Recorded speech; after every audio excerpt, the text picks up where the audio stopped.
So, physicists, determinism is the view that every event has a preceding cause sufficient for its occurrence. So we're saying determinism means that every event has something that is sufficient for it to happen. That is, if determinism is true, then the events that are presently occurring could not have failed to occur given the state of the universe a moment ago. So that's crazy to me, but we're saying like if this is true, then the events that happen like could not have failed to happen because then this thing wouldn't have happened. Determinism, however, is false because it is impossible to know the complete state of the universe at any given time, since it is impossible to measure accurately both the position and velocity of any given subatomic particle at a particular time. All right, so this is a common flaw in the LSAT, and it's a common wrong answer choice as well. Our conclusion is determinism is false because it's impossible to know. Is that good reasoning? No. No, why not? Because you're saying that something is false just on the basis of like that it's not you're not able to like know it. Like you're Like saying it. just because I can't prove something, does that automatically make it false? No. No. So let's go through these answer choices and tell me what you think of A. That it is impossible to measure accurately both the position. No, A is not correct. Excellent. That the complete state of the universe at any given time is unknowable does not imply that the state.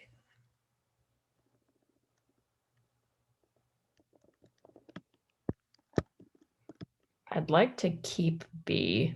Okay, let's keep now. That it is impossible to measure accurately both the position and velocity of any given subatomic particles at a particular time does not imply the position and velocity cannot be accurately. C is not right. Why? Why do I think it's not right? Because it's not describing the fly, so it's just saying that like not a prediction. No, we don't care. Like this is really focusing. We don't really care about like the position and velocity. Like we don't care that we're not trying to prove that it's possible or impossible. We don't care why it's impossible. We don't care like being impossible doesn't imply. That's focusing on the wrong area. Yeah, that's not even why we're saying our conclusion's false. Yes, and you see how like so many of these answer choices are going to hone in on that to try to distract you. Yeah, like a red herring. D, that it is impossible to know the complete state of the universe at every given time does not imply that there is no complete state of the universe at that time. I would like to keep D as well. Okay. And E, that the position and velocity of any given subatomic particle cannot be jointly measured with accuracy does not imply that this is the case.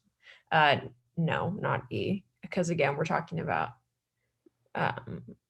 position and velocity, like their measurement accuracy. Awesome. So we're crossing off E. Mm-hmm.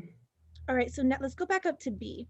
So B says that the complete state of the universe at any given time is unknowable, does not imply that the states at that time of the individual subparticles making it up are unknowable. So is that what our flaw is?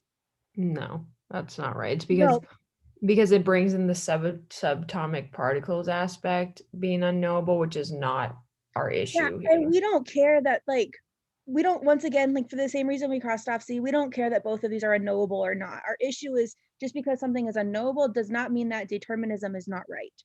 Yeah, so then it's D. Yes, that it is impossible to know the complete state of the universe at any given time.